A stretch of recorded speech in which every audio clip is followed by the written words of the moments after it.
হাসিনার যে পুলিশ বাহিনী, হাসিনার যে গোয়েন্দা বাহিনী নামাজ কালাম পড়ার অপরাধে তাকে অন্যায়ভাবে ধরে নিয়ে এসে একটা জঙ্গি মামলা দিয়ে দিয়েছে, যেটা সম্পূর্ণরূপে মিথ্যা এবং বানোয়াট। হাসিনা যে শয়তানগুলোকে রেখে গেছে সেই শয়তানগুলোকে সরিয়ে সুন্দর একটা সুস্থ কান্ট্রি হিসাবে, সমৃদ্ধ কান্ট্রি হিসাবে এই দেশটাকে গড়ে তুলতে চাই। আমরা এই মুহূর্তে আছি চাঁপাইনবাবগঞ্জ জেলা কারাগারের সামনে। গত বৃহস্পতিবারের দিন একজন বন্দির হাইকোর্ট থেকে জামিনপত্র এসে পৌঁছেছে, আমরা তাদেরকে পৌঁছে দিয়েছি।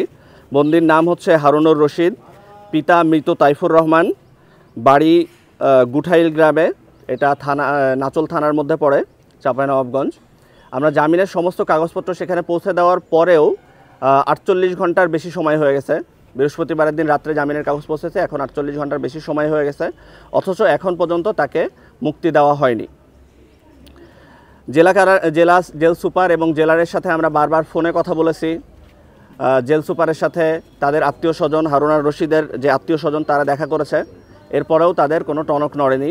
ফলশ্রুতিতে বৈষম্যহীন কারামুক্তি আন্দোলনের যারা নেতৃবৃন্দ আছেন তারা জানানোর ফলে আমরা এসেছি এখানে, যে এখানে কেন এই ধরনের বৈষম্যপূর্ণ আচরণ করা হচ্ছে বন্দীদের সাথে। একটা বন্দির হাইকোর্ট থেকে জামিননামা চলে আসলে তাকে কোনোভাবেই আটকে রাখার কোনো সুযোগ আইনে নেই।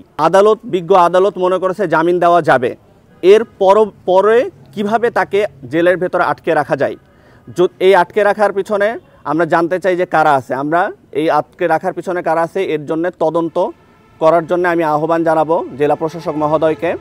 এবং এটা সম্পূর্ণরূপে আদালত অবমাননা। একজন বন্দীকে জামিন দেওয়া হয়েছে হাইকোর্ট থেকে, এরপরে যখন জেল সুপার তাকে মুক্তি না দেয়, তার মানে তিনি যেটা করেছেন সেটা হচ্ছে সম্পূর্ণরূপে আদালত অবমাননা করেছেন। তার বিরুদ্ধে আমরা আইনানুগ ব্যবস্থা নিব এবং আমরা এখন এইখানে অবস্থান করছি। যতক্ষণ পর্যন্ত তাকে মুক্তি দেওয়া না হবে ততক্ষণ পর্যন্ত আমাদের অবস্থান কর্মসূচি চলবে। তার উপরে কি মামলা ছিল? তার উপরে হাসিনার যে পুলিশ বাহিনী, হাসিনার যে গোয়েন্দা বাহিনী নামাজ কালাম পড়ার অপরাধে তাকে অন্যায়ভাবে ধরে নিয়ে এসে একটা জঙ্গি মামলা দিয়ে দিয়েছে, যেটা সম্পূর্ণরূপে মিথ্যা এবং বানোয়াট। এবং বিজ্ঞ আদালত এই ব্যাপারটাকে বিবেচনায় রেখেই তাকে জামিন দিয়েছেন। সুতরাং এই অবস্থায় কেন তাকে এখনও আটকে রাখা হচ্ছে? আর আমার পরিচয়, আমি রুহুল কুদ্দুস মীর ফরহাদ আলী। আমি রাজশাহী ইউনিভার্সিটির স্টুডেন্ট ছিলাম, বর্তমানে আমি ব্যবসা করি। আমি যে কোনো ধরনের যে কোনো সময় যে কোনো সমস্যা হলে আমি আসার চেষ্টা করি। আমি ফ্রন্টলাইনার যোদ্ধা, জুলাই আন্দোলনে আফতাবনগরে ছিলাম, রামপুর ব্রিজে ছিলাম, ঠিক আছে। সুতরাং কোথায় কোন অন্যায় হলো এটার জন্য প্রতিবাদ করার জন্য আমাদের জুলাইয়ের যে স্পিরিট, সেটার জন্য আমাদের কোনো দল করা লাগবে না। ইনশাআল্লাহ আমরা যেখানে অন্যায় হবে সেখানে আমরা সামনে দাঁড়িয়ে যাব, প্রয়োজনে আবু সাইদের মতন একাই দাঁড়িয়ে যাব ইনশাআল্লাহ। সুতরাং আমাদেরকে কোনো ধরনের ভয় ভীতি দেখিয়ে লাভ নাই। আমরা এই দেশে আইনকে ল অ্যান্ড অর্ডারকে রিস্টোর না করা পর্যন্ত আমরা পিছু হটবো না ইনশাআল্লাহ। আমার কেউ হয় না।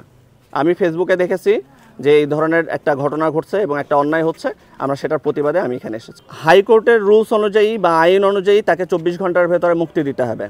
তার কি স্পর্শকাতরতা আছে, কি আছে না আছে, এগুলা 24 ঘন্টা সময় দেয় কেন হাইকোর্ট বা কোর্ট থেকে কেন 24 ঘন্টা দেয়? কাগজ পৌঁছানোর 24 ঘন্টার ভেতরে তাকে মুক্তি দিতে হবে। এখানে ছুটির দিন আছে কি আছে, এই ধরনের কোনো নিয়ম নীতি এই জেলের ভেতরে চলে না। 24 ঘন্টা কি তাদেরকে খেতে হয় না? তাদেরকে যেমন 24 ঘন্টা খাওয়া দাওয়া করতে হয়, 24 ঘন্টার ভেতরে কাগজ পৌঁছালে 24 ঘন্টার ভেতরে তাকে মুক্তি দিতে হবে, এটাই আইন।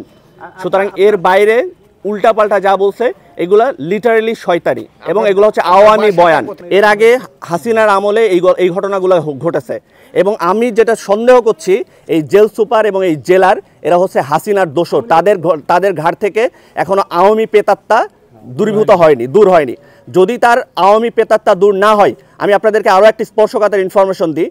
9 জুন অথবা 7 জুন 2024 সালে এই জেল সুপারের বিরুদ্ধে মানব জমিন সহ সমস্ত টিভি চ্যানেলে নিউজ হয়েছে সে একটা দুর্নীতিবাজ, সে একটা শয়তান।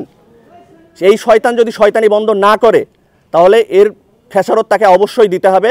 জনগণ তাকে অবশ্যই বিচারের সম্মুখীন করবে এবং আমরা আশা করছি আইন আদালত অনুযায়ী তার বিচার হবে এবং আদালত অবমাননার জন্য তাকে আমরা বিচারের কাঠগড়ায় দাঁড় করাবো ইনশাআল্লাহ। আমরা অলরেডি কথা বলেছি, আইন মন্ত্রণালয়ের সাথে কথা বলেছি, আইজি প্রিজনের সাথে কথা বলেছি, ডিআইজি প্রিজনের সাথে কথা বলেছি, আমরা সবার সাথে কথা বলেছি। এমন চিন্তা করার কোনো কিছু নাই যে রাস্তা থেকে একটা মানুষ ধরে নিয়ে এসছি, রিক্সা চালাই, কিংবা হচ্ছে যে মাঠে কাজ করে কিংবা হচ্ছে কাপড় বিক্রি করে, সুতরাং তাকে নিয়ে একটা অন্যায় করে ফেলবো আর অন্যায়টা আমরা হজম করে ফেলবো, এটা সম্ভব না। আমি তার আত্মীয় না, আমি তার রিলেটিভ না, আমি তাকে জীবনে কোনোদিন চোখেও দেখিনি, আমি আসছি তার জন্যে। এবং আমি স্পষ্ট বলে যাচ্ছি, তাকে যদি দ্রুততম সময়ের ভেতরে মুক্তি দেওয়া না হয় তাহলে এইটার পরিণতি সবাইকেই বহন করতে হবে, এটার পরিণতি খুবই খারাপ হবে। এবং আমরা এখন স্পষ্ট ভাষায় বলে যাচ্ছি, তারা যেটা করছে এটা আইনের বাইরে। আমরা এই দেশে আইন আবার রিস্টোর করতে চাই। হাসিনা যে শয়তানগুলোকে রেখে গেছে সেই শয়তানগুলোকে সরিয়ে সুন্দর একটা সুস্থ কান্ট্রি হিসাবে, সমৃদ্ধ কান্ট্রি হিসাবে এই দেশটাকে গড়ে তুলতে চাই। 100% করব আমরা, 100% জেল সুপারের বিরুদ্ধে মামলা করব। জেল সুপারের এই যে আদালত অবমাননা, তার সর্বোচ্চ শাস্তি নিশ্চিত করা পর্যন্ত আমরা থামবো না।